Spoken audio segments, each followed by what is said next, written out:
Amahoro bana b'Imana, twisukure tubone kwegera Imana. None kuwa mbere w'icyumweru cya kabiri gisanzwe tariki 18 Mutarama 2021. Isomo rya mbere ryo mu yaro yandikwa Abahebureyi umutwe wa 5 umurongo wa 1 kugeza ku wa 10. Bavandimwe, umuhereza bitambo mukuru wese atorwa mu bantu kandi agashyirirwaho gufasha abantu mu mubano wabo n'Imana. Ashinzwe guhereza amaturo n'ibitambo bihongerera ibyaha. Ubwo nawe ari umunyantege nke muri byinshi, ashobora kumva abatarasobanukirwa bagihuzagurika, kandi nk'uko atambirira ibyaha by'imbaga, nawe aboneraho guhongerera ibye bwite.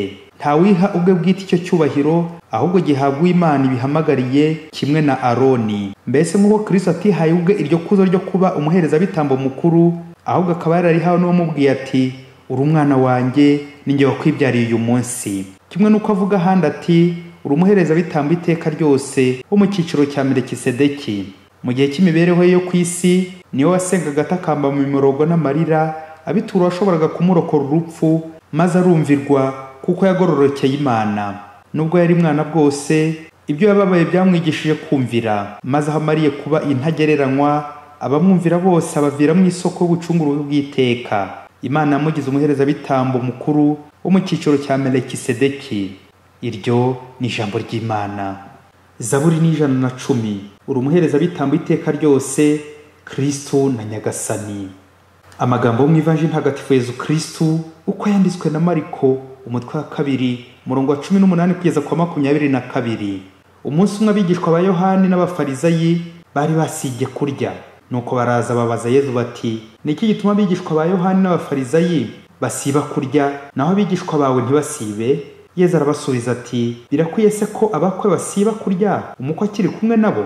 Igihe cyose bakiri kumwe n'umukwe ntibakwiye gusiba kurya. Ariko hari igihe umukwe azabavanwamo, ubwo rero bazasiba kurya kuri uwo munsi. Ntawe utera igitambaro gishya ku mwenda ushaje, kuko abigenje atyo igishya cyakurura igishaje, maze umwenda ukarushaho gucika. Nta nushyira divayi nshya mu masaho ashaje, kuko divayi yasandaza amasaho, maze divayi ikameneka n'amasaho agapfa ubusa. Ubundi divayi nshya bajye bayishyira mu masaho mashya. Iyo ni Ivanjili ntagatifu. Bakristo bavandimwe, Yezu Kristo akuzwe. Uyu munsi twatangiye icyumweru cy'ubunga bw'Abakristo. Abantu dutuye isi turatandukanye mu mico, mu bumenyi, aho dusengera mu madini, ariko twunze umwe muri Kristo kuko turi abana b'Imana. Ubwo umwe hamwe n'abavandimwe ndetse na Kristo ubwe twitirirwa, nibwo amasomo atagatifu y'uyu munsi adufasha gusigasira, tukirinda kutavangira Kristo twemeye, tukirinda kuvanga ibishya n'ibishaje. Isomo rya mbere ryagarutse ku ruhare rw'umuhereza bitambo rwo gukiza, sauver, ng'umuntu ugomba gufasha imbaga mu iyobokamana riboneye, agasohoza imbaga ku Mana, azirikana ko ari mu cyimbo cya Kristo, umuhereza bitambo mukuru. Bagize bati, umuhereza bitambo atorwa mu bantu kandi agashyirwaho gufasha abantu mu mubano wabo n'Imana. Ashinzwe guhereza amaturo n'ibitambo bihongerera ibyaha by'imbaga. Amen. Iri somo ridufasha kureba uko twakira abapadiri bo bahereza bitambo bo mu isezerano rishya. Ese nk'umupadiri negereza abantu Imana, nkabahuza n'Imana nk'uko Kristo ahuza abantu n'Imana, nkamwigana? Ese nsohoza ibyifuzo by'imbaga ku Mana, ibyishimo, akababaro, ibiza, ibyorezo nka korona, aho shitani ipfumurira inzu y'Imana ngo iyobye abana b'Imana? Korona we, bityo ngatakambira ubudahwema Imana ngo ikize imbaga yayo. Ese ngewe umuyoboke w'Imana mfasha nte abasaseredoti kuzuza inshingano zabo neza? Ndiyimbire niba nagira uruhare mu kugusha abasaseredoti, kandi mbere yo kubafasha no kubasabira ku Mana, kuko ni abantu b'abanyantege nke nk'abandi bose, ariko bakeneye buri munsi imbaraga zituruka ku Mana ngo bashobore kuyitunganira, bityo batunganye neza n'imbaga y'Imana. Iri somo riratwibutsa ko nta n'umwe ugomba kwirara ngo yarashyitse, yarashyikiriye, kuko muvandimwe kugeza ubu utarageza aho umwanzi shitani atatera ibuye. Isengesho rirabe iry'ibanze ku bayobozi n'abayoboke bose b'Imana, gusabirana buri munsi. Nunsabira nanjye nkagusabira, tuzagira ubusabane ku Mana, turushaho kunga ubumwe, tugororokere Kristo nta kumuvangira. Ni urugamba rwa buri munsi rero, nta kudohoka abakristo bavandimwe. Yezu mu Ivanjili y'uyu munsi yari ari kugenura iby'urupfu rwe rwari rwegereje, rugomba gutegurira abantu umukiro nyakuri. Yambuto umugisha yera ku giti cy'umuruho, kwigomwa, kwicuza, gusiba, kwibabaza ngo barire umuvandimwe, kwibabaza ngo barirwe n'Imana. Iryo ni ryo yobokamana rikwiye. Imbabazi bingana kubabara mu kigwi cy'undi, ngo umubabarire nka Yezu. iyobokamana nyakuri ntago ari ukundanya imigenzo ngo myiza inyuma gusa, nyamara mu mutima bicika huzuye ubugome, ubugira nabi, ubwambuzi n'ibindi bibi byose. Iyobokamana nyakuri ni umutima mwiza.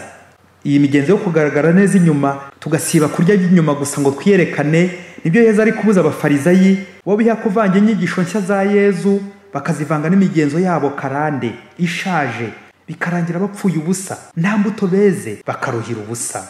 Abafarizayi bakoraga neza pe, bakoraga ibikorwa byiza by'inyuma bigaragara neza, ariko imitima yabo iri kure ya Yezu. Yezu ati nta utera igitambaro gishya ku mwenda ushaje kiracika, nta nushyira divayi nshya mu masaho ashaje byameneka. Mbega igihombo! Ugakora neza ukagoka, wajya kubona ukabona hikubisemo kidobya. Mbega ibibazo! Ufite ijerekani y'urwagwa ruryoshye cyane hakivangamo umutonyi wa aside, wabigenza ute? Ni nko waba wifitiye amata yawe ugiye gushyira mu gikombe ngunywe, wajya kubona ukabona isazi yivanzemo. Ye baba we, burya bavandimwe akabuza umugabo ibara ntikaba kanini. Iyo wavanze ibyiza byinshi n'akabi nubwo kaba ari gato gusa, hari ubwo bihinduka bibi byose. Birababaje. Muri Afurika hirya kure, umugabo wakundaga gukora ibikorwa by'urukundo yaje kugirira umupfakazi impuhwe, akayagira uko mutabara n'uko amufasha. Ariko umupfakazi nawe mu kwishimira ukuntu uwo mugabo amugira neza, nawe akagira uduserivisi tumwe na tumwe agenda amufashisha. Umunsi umwe umukobwa w'umupfakazi yaje kujya ku ishuri kwiga, ari uyu mugabo n'ubundi ubigizemo uruhare aramurihira amashuri. Hagati aho uyu mugabo mu gukurikirana iyi neza ye agira atya abyarira wa mupfakazi umuhungu. Wa mukobwa w'umupfakazi nawe arangije kwiga, birangira ngo agiye gushimira umugabo wamurihiye. Uyu mugabo amubyaraho undi muhungu. Ese babyeyi, nk'uyu mugabo afite umugore we, arangije acyura umupfakazi ngo yari ari kumugirira impuhwe, none amutunganye n'umwana we. Ese babyeyi, ibikorwa yari yarakoze mbere yo gufasha umupfakazi no kuyihira umwana we bizongera kwibukwa koko? Kwimbwa zibibyiniyemo rwasererira bimize, yewe ni nk'isosi iguye mu ishishi. Urumva byatangiriye mu gufasha, none birangiye mu gufata. Byatangiye mu bishashagirana, none birangiye bishirira. Ye baba we, ese uyu mukobwa na nyina imbere y'uyu mugabo baraza kugirana iyihe sano? Umwana na nyina ku mugabo umwe? Ese bariya bahungu babiri bo bapfana iki? Babyeyi, nta byago nko kubona warakoze neza ugakora ibikorwa by'urukundo byinshi, wajya kubona ukabona shitani nayo yirambitsemo, yashyizemo ibyayo, shitani ikabishyiramo amajanja yayo. Witwaye neza imyaka n'imyaka, ariko bikarangira uhemutse, warikomeyeho ubu mukobwa w'inyangamugayo, bikazarangira wiyahuye ku ndara ngo urambiwe no kuguma iwanyu ngo ubanze Imana yarakwibagiwe. Yandara n'ubundi ntiyaciye kabiri ikazaguta mu nzu y'ikodi. Ye baba we, bakristo bavandimwe tube maso, kuko iyo turi gukora neza shitani nayo ibiri gukubita agatoki ku kandi, ishaka buri gihe ko twatsindwa tugaseba, ishaka ko twahemukira Imana. Nuko rero muvandimwe, cungira hafi muri iyi minsi, wongere urebe ibikorwa byiza wakoze kera kandi ugikomeza gukora, ukaza urugamba, usenge cyane. Pawulo ati wowe uhagaze uritonda utagwa. Muvandimwe, aho kurangamira aho wagiriye neza cyangwa bakugiriye neza, rangamira Imana yagushoboje kugira neza kandi usabire umugisha nawe wagira neza. Ntawe uvanga amasaka n'amasakaramentu, ntawe uvanga ibishya n'ibishaje. Ukugaragara neza inyuma n'imbere ujye ukora ku buryo Yezu ahashima. Nanjye uyu munsi reka nikebuke ndeba abantu bose nagiriye neza, wasanga hari izindi nyungu nari mbacunzeho, wasanga ko hari ukubatega imitego ngo nzabigarurire mbakoresha icyo nshaka, bityo ngiha umwanya w'Imana. Uyu munsi reka ndebere mu ndorerwamo y'ubushishozi y'abandi bagiye bangirira neza, niba nta zindi serivisi zivangira Imana bancunzeho, niba atari abatekamutwe biyegeranya mu bikorwa by'impuhwe biyorosha uruhu rw'intama kandi imbere ari ibihubuzi.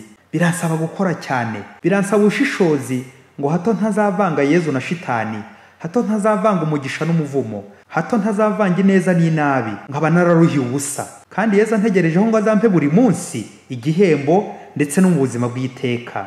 Yezu niyemeje gutongera kukuvangira, niyemeje umunsi gutongera gukubangikanya na shitani n'amanyanga ye. Yezu mwiza unshoboze, Yezu ndakwizera. Amen.